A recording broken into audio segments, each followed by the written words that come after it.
നമസ്കാരം. ഞാൻ മൊയ്തീൻ ഷാ വിഷനിലേക്ക് എല്ലാവർക്കും സ്വാഗതം. ബഹുമാന്യരെ, കർണാടകക്കാരനായ ഒരു മുതലാളി 13,000 കോടിയുടെ സ്വത്തുള്ളൊരു ബിസിനസ്സുകാരൻ ഇതൊരു ഭാര്യയല്ലാത്ത ഒരു സ്ത്രീയായിട്ട് അടുപ്പം കാണിച്ച് അതിൽ കുട്ടിയുണ്ടായി എന്ന് പറഞ്ഞ് ഇദ്ദേഹത്തെ ബ്ലാക്ക് മെയിൽ ചെയ്ത് 500 കോടി കൊണ്ട് കൈപ്പറ്റി. പിന്നെയും നിൽക്കാൻ വന്നപ്പോഴാണ് ഇദ്ദേഹം ട്രിവാൻഡ്രത്തുകാരിയാണ് അതിൻ്റെ ഒരു കക്ഷി. കേസ് പോലീസ് അറിയിച്ച കേസാണ്. അപ്പോൾ ഇത് പണമാണ്, ബിസിനസ്സാണ്, ശാരീരിക സുഖസൗകര്യം വേണം. കുട്ടികളുണ്ടാകുകയാണെങ്കിൽ ഭാര്യ ഉണ്ടല്ലോ, ഭാര്യ മക്കളൊക്കെ ഉള്ളതല്ലേ.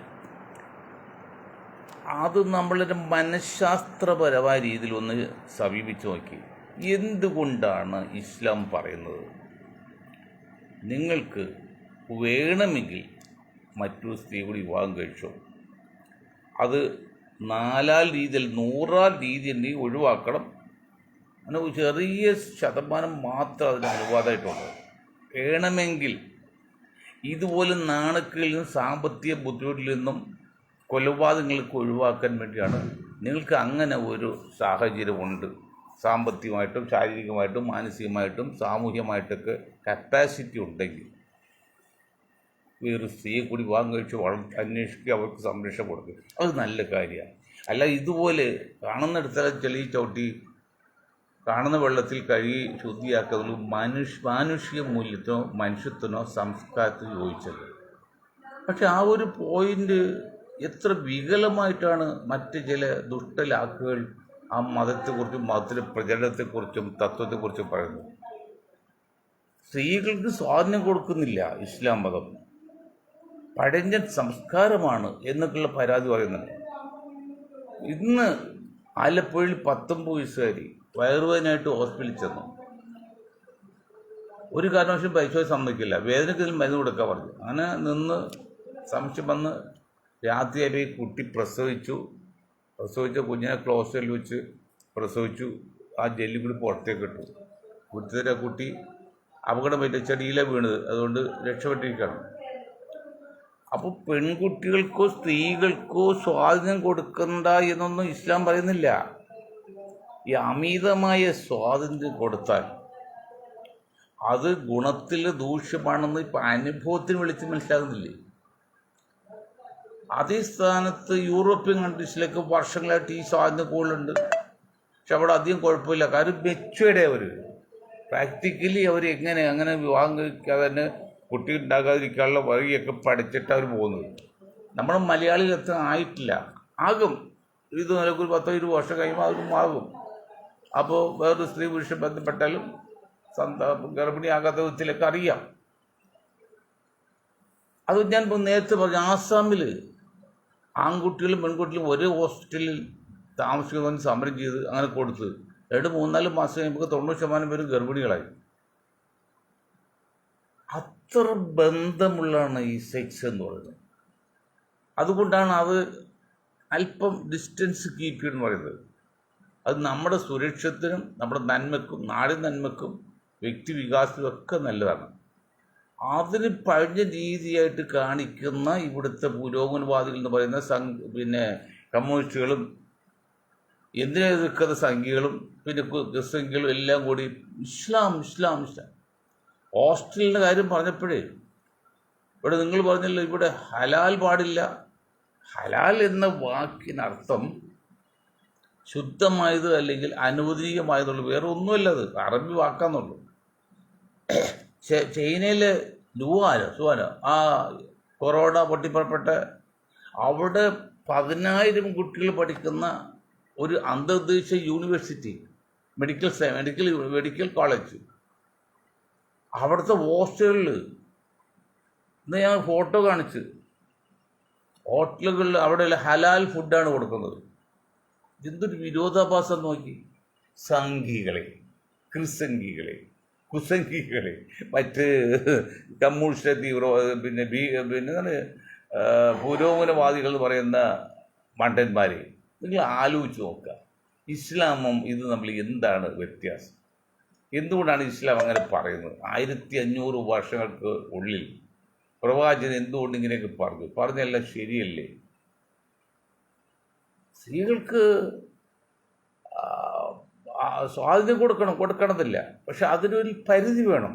ഇപ്പോൾ ഇന്ത്യയിൽ പ്രത്യേകിച്ച് കേരളത്തിലും സ്ത്രീ സ്വാതന്ത്ര്യത്തിന് പരിധിയില്ലെന്ന് മാത്രമല്ല, എല്ലാ നിലക്കും അവർക്ക് അവസരം കൊടുക്കണം. നല്ലത് തന്നെ, തെറ്റൊന്നുമില്ല, ഞാനൊരു പഴഞ്ചിനവാദിയൊന്നുമില്ല. പക്ഷെ കൊടുക്കുമ്പോഴുള്ള ബുദ്ധിമുട്ടിതാണ്, അതൊരു ലിമിറ്റ് വേണം. ഇപ്പോൾ വനിതാ സംവരണ ബില്ലിനെ കുറിച്ച് പറഞ്ഞില്ലേ, വനിതാ സംവരണ ബില്ല് വാസ്തവത്തിൽ സ്ത്രീകൾക്ക് അവരവകാശമാണ്, അത് തെറ്റുമില്ല. ഇതിൽ നമ്മുടെ ഈ ഇന്നത്തെ പുരുഷ കേസരി നേതാക്കളും ഇന്നത്തെ ഭരണകൂടവും അതിനെ ബ്ലാക്ക് മെയിൽ ചെയ്തില്ലേ, വഞ്ചിച്ചില്ലേ? ഞങ്ങൾ പറഞ്ഞല്ലോ, വനിതാ സംരക്ഷണ ബില്ല് അല്ലെങ്കിൽ വനിതാ സംവരണ ബില്ല്, അതിന് പ്രത്യേക നിയമം ഉണ്ടാക്കേണ്ട ആവശ്യമില്ല. രാഷ്ട്രീയ പാർട്ടികൾ അവർ ദേശീയ കമ്മിറ്റിയിൽ ഒരു പ്രമേയം പാസ്സാക്കിയാൽ മതി. എന്താണത്? ഈ വരുന്ന ഇലക്ഷൻ മുതൽ വനിതകൾക്ക് ഞങ്ങളുടെ പാർട്ടി സ്വാൻസോ ഇത്ര ശതമാനം സംവരണം കൊടുക്കുന്നു മത്സരിക്കാൻ എന്ന് പറഞ്ഞ് ഞങ്ങളുടെ സ്ഥാനാർത്ഥി പ്രഖ്യാപിച്ചാൽ പോരെ? പിന്നെ അതിൽ തെറ്റുണ്ടോ? ഇതിപ്പോൾ എത്രയും 10 വർഷം കഴിഞ്ഞിട്ട് എത്ര വർഷമായി വേണ്ട സംവരണ ബില്ല്? 10-30 വർഷമായി. ഓരോരോ കാര്യങ്ങൾ നീണ്ടുപോയി. ആദ്യം വനിതാ സംവരണ ബില്ലിൽ തന്നെ ഉപസംവരണം വേണം, അതായത് ദളിത് പിന്നോക്ക വിഭാഗങ്ങൾക്കുള്ള, അങ്ങനെ ഒരുപാട് കാര്യങ്ങളൊന്നും അങ്ങോട്ടുണ്ടോ? ഇപ്പോഴും വന്നിട്ടില്ല. ഇനിയും നടക്കാൻ സാധ്യതയുണ്ടോ? ഇനി എത്ര വർഷം കഴിയും? അത് ആത്മാർത്ഥയില്ലാത്ത രാഷ്ട്രീയ നേതാക്കൾ, ആത്മാർത്ഥയില്ലാത്ത നേതാക്കളും അണികൾ പോലും ഉണ്ട്. അണികൾ നന്നായാൽ നേതാവ് നന്നായിരിക്കാൻ പറ്റില്ല. പക്ഷെ അണികളും അങ്ങനെയുള്ളൊരു അണി കുഴപ്പമുണ്ടാക്കുന്നത്. അപ്പോൾ മനസ്സിലായല്ലോ എന്തിനാണ് ഹലാൽ എന്ന് പറയും, എന്തിനാണ് ഒന്നിലധികം സ്ത്രീകൾ വിവാഹം വേണ്ടി കഴിച്ചോ എന്നും, എന്തിനാണ് മറ്റ് സ്ത്രീകളായിട്ട് ബന്ധപ്പെട്ട വ്യഭിചാരമാണ് ഏറ്റവും വലിയ തെറ്റാണെന്നൊക്കെ പറയാൻ കാരണം അതിന് അപകട സാധ്യതകൾ അറിയാമല്ലോ. വ്യഭിചാരം നടത്തുള്ള കുഴപ്പം, മാറാ രോഗങ്ങളും എന്തെല്ലാം ബുദ്ധിമുട്ടുണ്ടായിട്ടുണ്ട്. എയ്ഡ്സ് വന്ന് നമ്മളെല്ലാം പെട്ട് ഈശ്വരൻ്റെ മുൻപിൽ കണ്ടില്ലേ. ഇപ്പം അത് കുറച്ചുകൂടി പരിചയം വന്ന് അല്ലെങ്കിൽ ശ്രദ്ധിക്കുന്നതുകൊണ്ട് അല്ലെങ്കിൽ മറ്റ് പല അസുഖങ്ങളൊക്കെ ഉള്ളതുകൊണ്ട് ആരും വരുന്നില്ല. എങ്കിലും അല്പം ആശ്വാസമുണ്ട്. അതുകൊണ്ടാണ് 1500 വർഷത്തിനുള്ളിൽ പ്രവാചകൻ പറഞ്ഞു ഇങ്ങനെയുള്ള കാര്യങ്ങൾ. അത് ഇസ്ലാമിക വീക്ഷണമാണ്, ഇസ്ലാമിക ആദർശമാണ്. എന്തിനാണ് നമസ്കാരം പറഞ്ഞിരിക്കുന്നത്? ഇന്നത്തെ ഏറ്റവും വലിയ യോഗ പോലും ഈ ഇത്രയും നമസ്കാരത്തിൻ്റെ രീതിയോട് കടപിടിക്കുന്നില്ല. ഇത് ഞങ്ങൾക്ക് അഭിമാനത്തോടെ പറയാം. ലോകത്ത് ഏറ്റവും വലിയ യോഗ കർത്താക്കൾ പോലും, യോഗ വിദഗ്ധർ പോലും ഇസ്ലാമിൽ നമസ്കാരത്തിൽ കാണിക്കുന്ന ആ ശാരീരിക ക്രിയകൾ പറ്റുന്നില്ലെന്ന് അവർ തന്നെ പറഞ്ഞു. യോഗ അധ്യക്ഷന്മാർ, യോഗ നേതാക്കൾ, അല്ലെങ്കിൽ യോഗ ശാസ്ത്രജ്ഞന്മാർ തന്നെ പറഞ്ഞു ഇസ്ലാമിൽ എത്ര മതി. കാരണം ചില 1-2 ഇസ്ലാമിൽ കാണുന്ന നമസ്കാരത്തിൽ കാണുന്ന രീതി ഈ യോഗയ്ക്ക് ചെയ്യാൻ പറ്റുന്നില്ല. യോഗയിൽ ഇല്ല, അത് അത്ര സൂപ്പറാണ്. എന്നിട്ട് കുറ്റം മുഴുവൻ ഇസ്ലാമികൾക്കും മുസ്ലിങ്ങൾക്കും. അത് മാസം വന്ന ചന്തിക്ക് അടി കൊള്ളാത്തതുകൊണ്ടല്ലേ, തൊട്ടേനും പിടിച്ചതിനൊക്കെ എല്ലാത്തിനും നിങ്ങൾ തെറ്റിയുടെ ചെയ്ത് ശിക്ഷിച്ചോ, അതിനൊരു കുഴപ്പമില്ല. സംഘപരിവാർ ഇന്ത്യയിൽ ഇപ്പോൾ കാണിച്ചുകൊണ്ട് എന്താണ് കാണിച്ചുകൊണ്ട്? ഇന്ത്യയെ കംപ്ലീറ്റ് നശിപ്പിച്ചും വിറ്റ് തോലിച്ചുകൊണ്ടിരിക്കുകയല്ലേ. ഇപ്പോൾ ഗഡ്കരിക്കെതിരെ E20 എന്ന് പറഞ്ഞൊരു പ്രസ്ഥാനം തുടങ്ങിയിരിക്കുകയാണ്. മോഡിക്കെതിരെ കോക്രോച്ച് പാർട്ടി. ഇതെല്ലാം കാണിക്കുന്നത് സംഭവാമി യുഗേ എന്ന് പണ്ട് ഭഗവത്ഗീത പറയും പോലെ അനീതി നിറമാടുമ്പോൾ, അനീതി കൂത്താടുമ്പോൾ അവിടെ ഭഗവാൻ അവതരിക്കും എന്നാണ് പറയുന്നത് പല വേഷത്തിലും. അതുപോലെ ഇന്ത്യ മഹാരാജ്യം ഭരിക്കുന്ന BJPയുടെയും സംഘപരിവാറിൻ്റെയും ഇപ്പോഴത്തെ പ്രവൃത്തി വളരെ അപകടത്തിലേക്ക് കടക്കുന്നത്. നിങ്ങൾ ഒരു കാര്യം മനസ്സിലാക്കണം, ഈ കൊച്ചു കേരളത്തിൽ പോലും BJPയുടെ ഒരു ശാഖ പ്രസിഡന്റ് അല്ലെങ്കിൽ ഒരു യൂണിറ്റ് പ്രസിഡന്റ് ഒരു കോടീശ്വരനായി. എവിടുന്ന് ഈ പണം കിട്ടുന്നു? ഈ കോടാനുകോടി രൂപ എവിടുന്ന് കിട്ടുന്നു? ഇന്ത്യ ഗവൺമെന്റിന്റെ ഇന്ത്യയിലെ എല്ലാ സാധനവും വിറ്റ് തൊലിച്ച് കാശാക്കി. നോട്ട് കൈമാറ്റുന്ന പേര് എത്ര ആയിരം കോടി രൂപ ഈ പറഞ്ഞ അമിത്ഷായൊക്കെ ഉൾപ്പെടെ. അമിത്ഷായുടെ മക്കളൊക്കെ ബിസിനസ് വന്നിട്ട് 1000-10,000 ഇരട്ടിയാണ് 2-3 കൊല്ലമുണ്ട്. ഈ ഗഡ്കരിയുടെ മകനും ആയിരക്കണക്കിന് ഇരട്ടിയാണ് ലാഭം ഉണ്ടാക്കുന്നത്. അവർക്ക് ലാഭം ഉണ്ടാവുകയും മറ്റ് പല കമ്പനികളും പൂട്ടി പോകുന്നുണ്ട്. വായി എന്തുകൊണ്ടത്? കാരണം ഞാൻ പറയും, ഈ കള്ളപ്പണം ഉള്ള ബിസിനസ്സുകാരും അല്ലാത്തത് തമ്മിൽ ഒരു ചെറിയ വ്യതിയാനം പറയാം, നിങ്ങൾക്ക് മനസ്സിലാകാൻ വേണ്ടി. നിങ്ങൾ പലർക്കും അറിയാമെങ്കിൽ പറയണം. ഇപ്പം ഞാനിപ്പോൾ ഈ സംസാരിച്ചിട്ടുണ്ടെങ്കിൽ മൊബൈൽ ഫോൺ ഇതൊരു 15,000 രൂപ നോക്കി, അല്ലെങ്കിൽ 20,000 രൂപ നോക്കി, 20,000 രൂപ വിലയുണ്ട്. എനിക്ക് കാശ് ആവശ്യം വന്നു, അപ്പോൾ ഞാൻ എന്ത് ചെയ്യും? ഒരു 10 രൂപയ്ക്കെങ്കിലും കൊടുക്കും. അതേ സ്ഥാനത്ത് കള്ളപ്പണമാണെങ്കിലോ, ഈ 20,000 രൂപയ്ക്ക് വിൽക്കാൻ വച്ചിരിക്കുന്ന ഫോൺ അവർ 5,000 രൂപക്കാണ് മതി എന്ന് പറയും, അല്ലെങ്കിൽ വേണ്ട. കാശ് ആവശ്യമാകുമ്പോൾ 10 രൂപയുടെ കാര്യം നടക്കാൻ പറ്റാതെ കാശ് ആവശ്യം കൊടുത്തു. ഇത് ഈ സാധനം വാങ്ങി അപ്പുറത്തേക്ക് മാറ്റി വയ്ക്കുവാൻ, എന്നിട്ട് അവനോട് വില ഇട്ട് വയ്ക്കും 25,000 രൂപ. വേണമെങ്കിൽ വാങ്ങിച്ചാൽ അവിടെ ഇരുന്നോട്ടെ. അപ്പോൾ ഇത് ആവശ്യക്കാരെ വന്ന് 25,000 വാങ്ങിക്കും. അപ്പോൾ 5,000 രൂപ മുടക്കുള്ള സാധനം 25,000 കിട്ടില്ല. 5x5 1x5 അല്ലേ, 5 ഇരട്ടി ലാഭമല്ലേ? കാരണം ഇവർ വാങ്ങി കുറഞ്ഞ വിലക്ക് വാങ്ങി കിട്ടിയാൽ മതി എന്നത് ധൈര്യമായിട്ട് പറയാം. ആവശ്യക്കാരന് ഔചിത്യമില്ല. അപ്പോൾ അവൻ കൊടുത്തു. മറച്ചു വയ്ക്കും. അവൻ പറയാം ഇന്ന വില കിട്ടിയാലേ കൊടുക്കുള്ളൂ, അല്ലെങ്കിൽ വേണ്ട, അവന് കാശ് ആവശ്യമില്ല. അങ്ങനെയൊക്കെ ലാഭമുണ്ട്. അതാണ് ഈ കള്ളപ്പണവും സാധാരണ പണം തമ്മിൽ വ്യത്യാസം. പല പല സ്ഥാപനങ്ങളും ഉത്തരത്തും വളർന്നു വരുമ്പോഴും മറ്റു പല സ്ഥാപനവും ഇന്ത്യയിൽ തന്നെ പൂട്ടി പോവാണ്. കാരണം അവന് 10-15% വരും ലാഭമുള്ള തുണിക്ക്. ഇപ്പോൾ എറണാകുളം ജില്ല ടൗണിൽ തന്നെ എത്രത്തെ വലിയ തുണിക്കട പൊട്ടിപ്പോയി. അവന് 10-15% ലാഭം കൊണ്ട് പിടിച്ചു നിൽക്കാൻ പറ്റുമോ? അല്ലാത്ത തുടങ്ങിയത് അല്ലാത്തവർക്ക് കിട്ടിയത് കള്ളപ്പണമാണ്. ഉദാഹരണമാണ് യൂസഫ് അലി ഗുജറാത്തിലോ മറ്റേതോ സ്റ്റേറ്റിൽ ഒരു സ്ഥാപനം തുടങ്ങിയപ്പോൾ 3,500 കോടിയായിട്ട് കൊടുത്താണ് 500-1000 വാങ്ങിച്ചത്. അതേ സ്ഥാനം 1 രൂപ സെന്റിന് കൊടുത്താണ് നിതീഷ്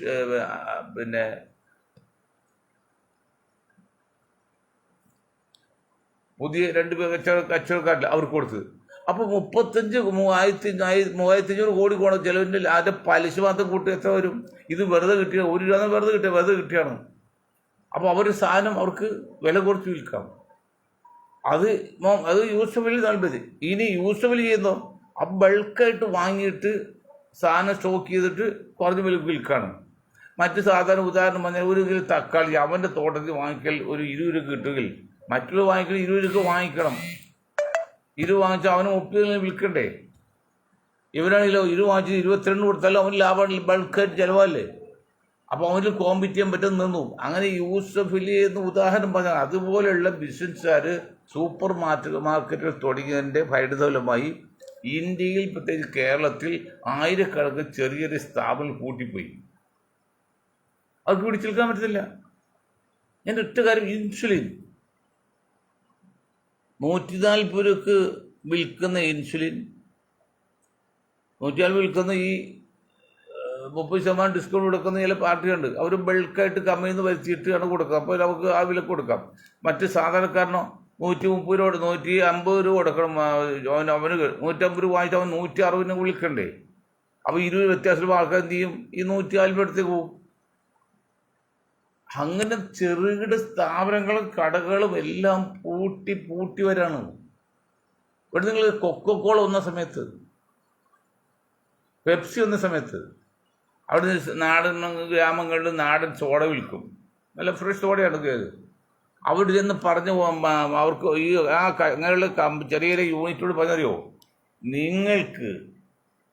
നിങ്ങളുടെ കയ്യിൽ ഇരിക്കുന്ന എത്ര രൂപയുടെ സാധനമുണ്ടോ, ഒരു 10,000 സാധനം ഞങ്ങൾ 20,000 രൂപ തരാം, എന്നാൽ ഇരട്ടി വില തരാം. ഉള്ള സാധനത്തിന് 10% എക്സ്ട്രാ തരാം പൈസ. അപ്പോൾ 10,000 സാധനം 20,000, 20,000 രൂപ. ഇനി നിങ്ങൾക്ക് ഏജൻസി തരാം. പിന്നെ ആരെങ്കിലും കൊടുക്കാതിരിക്കുമോ? ഞാൻ ചോദിക്കട്ടെ, രാമൻ്റെ കടയിലിരിക്കുന്ന 10-30 വർഷം തുടങ്ങിയ കടയിലിരിക്കുന്ന സാധനങ്ങളെല്ലാം പകുതി വിലക്ക് റെഡി കാശ് എടുക്കാന്ന് വെച്ചാൽ നമ്മൾ കൊടുത്തു പോയില്ലേ രാമൻ ചേട്ടൻ? ഇതെന്താ പറഞ്ഞാൽ പകുതി വിലക്കല്ല, ഇരട്ടി വില, പിന്നെ 10%, പിന്നെ ഏജൻസി. അങ്ങനെ ചെറുകിട സോഡ കമ്പനിയൊക്കെ പോയി. നിങ്ങൾക്ക് അനുഭവം ഉണ്ടല്ലോ, പണ്ട് ബ്രിട്ടീഷുകാർ കൊടുക്കണപ്പോൾ പുകവലി പഠിക്കുക. ആദ്യം സിഗരറ്റ് കൂടെ പൈസ കൊടുത്ത്, പിന്നെ പൈസ ഇല്ലാതെ കൊടുത്ത്, അവസാനം വിലക്ക് കൊടുത്ത്. അതൊക്കെ ബിസിനസ്സിൽ ഓരോ തട്ടാണ്, ഓരോ ഓരോ സ്റ്റേജാണ്. അതാണ് ഇപ്പോഴും കാണിക്കുന്നത്. എന്തൊരു വിരോധാഭാസമൊക്കെ ഇത്. ലോകത്തിൽ പല സ്ഥലത്തും ഉണ്ട്. ഇന്ത്യയിൽ ഇപ്പോൾ ഈ അടുത്ത ഗ്ലോബലൈസേഷൻ വന്നതിന് ശേഷമാണ് ഇത് ഇത്രയും മാരകമായത്. അതേപോലെ ഗുണമുണ്ട് ദൂഷ്യമുണ്ടെന്ന് പറഞ്ഞത്. ഇന്ന് ജനങ്ങൾ അതിസങ്കീർണമായ രീതിയിലാണ് മുന്നോട്ട് പോകുന്നത്. ജീവിക്കാൻ പറ്റാതെ മാനസികാവസ്ഥയും ശാരീരികാവസ്ഥയും അസുഖങ്ങളും മരുന്നുകളും എന്തെല്ലാം വരില്ല. ഈ ക്യാൻസർ ചില മരുന്നുകൾ ഏജൻസി ഫ്രീ ആയിട്ട് എറണാകുളം ഗവൺമെൻറ് ഹോസ്പിറ്റൽ കൊടുക്കുന്നുണ്ട്. അവർ കൊടുക്കുന്ന മരുന്ന് 10,000 രൂപക്കാണ്. ഈ സാധനം മറ്റ് പല ആശുപത്രിക്ക് കൊടുക്കുക 50,000 രൂപ. ഈ 10,000 കൊടുത്താൽ അവർക്ക് ഫ്രീ ആയിട്ട് കൊടുക്കും, ലാഭമൊന്നുമില്ല, മുതൽ മാത്രം വാങ്ങിച്ച് കൊടുക്കണം. അത് കൊടുക്കും. ഇത് സാധനം വലിയ വലിയ സൂപ്പർ സ്പെഷ്യാലിറ്റി ഹോസ്പിറ്റലിൽ കൊടുത്ത് 50,000 ബില്ല് ചെയ്യുന്നത്. ആരോട് ചോദിക്കുക, ആര് പറയാം? എന്തുകൊണ്ട് കൊണ്ടുവരിയിൽ ഒരു പോലീസുകാരൻ ഒരുത്തനെ സംശയത്തിന് മേൽ പിടിച്ച് തല്ലിക്കൊന്നു? കമ്മ്യൂണിസ്റ്റ് ഗവൺമെന്റ് ഭരിച്ചപ്പോൾ എന്തെല്ലാം പറ്റുകൊണ്ട് പോലീസിനെ കുറിച്ച് കോഴിക്കോട് അങ്ങനെയൊക്കെ. ഇപ്പൊ ഈ UDF ഗവൺമെന്റ് വന്നപ്പോഴും സ്ഥിതി മറിച്ചല്ല. കാരണം ഇതെല്ലാം ഭരണകൂടം മാറിയാലും ആൾക്കാർ കൈകാര്യം ചെയ്യുന്ന വിഷയമില്ല. ഒരേ ആൾക്കാർ, ഒരു ഗ്രൂപ്പാണെന്ത് രമേശെ കുറിച്ചിട്ട് കാര്യമുണ്ടോ? അന്നത്തെ പോലീസുകാരാണ്, അവനത് ചെയ്യില്ല. കാരണം എന്ത് തെറ്റ് ചെയ്താലും രാഷ്ട്രീയക്കാരുടെ മുമ്പിലേക്ക് നിന്ന് ക്ഷമ പറഞ്ഞാൽ അവന് സംരക്ഷണം കൊടുക്കും. അത് BJP കാലത്ത് കൂടുതൽ, LDF കാലത്ത് കൂടുതൽ, ഇപ്പം UDF ഏതാണ്ട് അതുപോലെ തന്നെയൊക്കെയാണ്. പല പ്രവൃത്തിയിലും ജനങ്ങൾക്ക് അനുകൂലമായിട്ടില്ല. ഒരുപടി കാര്യങ്ങൾ എല്ലാം പറഞ്ഞ് വിമർശിക്കണ്ടല്ലോ ചേട്ടാ. ഇപ്പം നമ്മൾ ഈ അടുത്ത കാലത്തല്ല, കഴിഞ്ഞ കുറേ ദിവസങ്ങളിൽ ഗുജറാത്തിൽ കടൽ തള്ളി നിൽക്കുകയാണ്. കൊച്ചിയിൽ കടലിൽ തള്ളി നിൽക്കുന്നുണ്ട്, പക്ഷേ വെള്ളം കുറച്ചുള്ളൂ. ഇത് കിലോമീറ്റർ കണക്കിന് തള്ളി നിൽക്കുകയാണ്. ബാക്കി എടുക്കുക, അത് നിങ്ങൾ ചിത്രം കണ്ടറിയുക. അപ്പോൾ അവിടെ ഒരു അണ കെട്ടിയിട്ട് അവിടെ പാലോട്ട് 4 വരി റെയിൽവേ ലൈനും 16 വരി പാത ഉണ്ടാക്കി 400 കിലോമീറ്റർ വരെ 100 കിലോമീറ്റർ എത്തുന്ന രീതിയിലേക്ക് 2 വരുന്നുണ്ട്. വലിയ സംഭവമാണ്.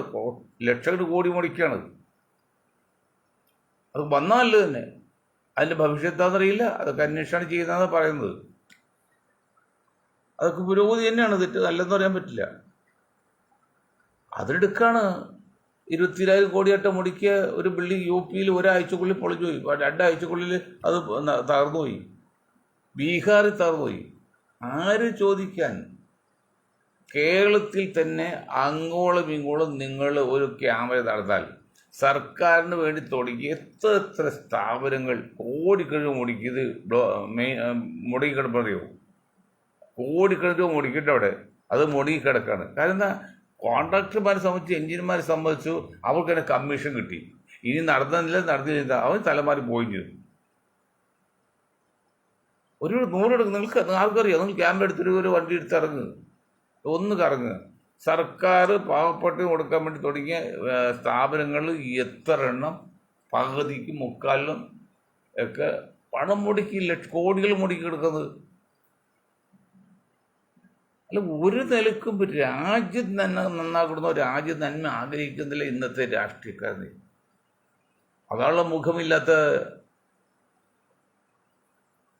കോക്രോച്ച് പാർട്ടിക്ക് വരേണ്ടി വന്നത്.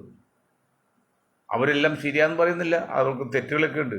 എങ്കിലും വന്ന് ഇവിടുത്തെ രാഷ്ട്രീയക്കാരുടെ അനീതിക്കെതിരെ, അക്രമത്തിനെതിരെ, അസമത്വത്തിനെതിരെ സഹിക്കാൻ പറ്റാനുള്ള ഇങ്ങനെയൊക്കെ വരുന്നത്.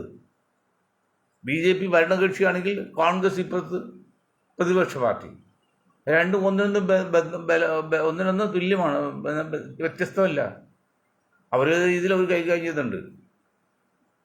ഞാൻ വീണ്ടും ഇതിലെ വാക്ക് വീണ്ടും പറയണത്, മോഡി ഗവൺമെന്റ് അല്ലെങ്കിൽ BJP ഗവൺമെന്റ് താഴെ ഇറക്കാനാണ് ശ്രമമെങ്കിൽ BJP വെച്ച് ബാക്കി എല്ലാവരും മുന്നണിയിൽ ചേർത്ത് മുന്നോട്ട് പോകണ്ടേ? അത് ഇന്ത്യയിലെ പ്രതിപക്ഷ പാർട്ടികളുടെ നേതാക്കൾ പലർക്കും മനസ്സിലാകുന്നുണ്ടോ അങ്ങനെ ഐഡിയ ഉണ്ടെന്ന്?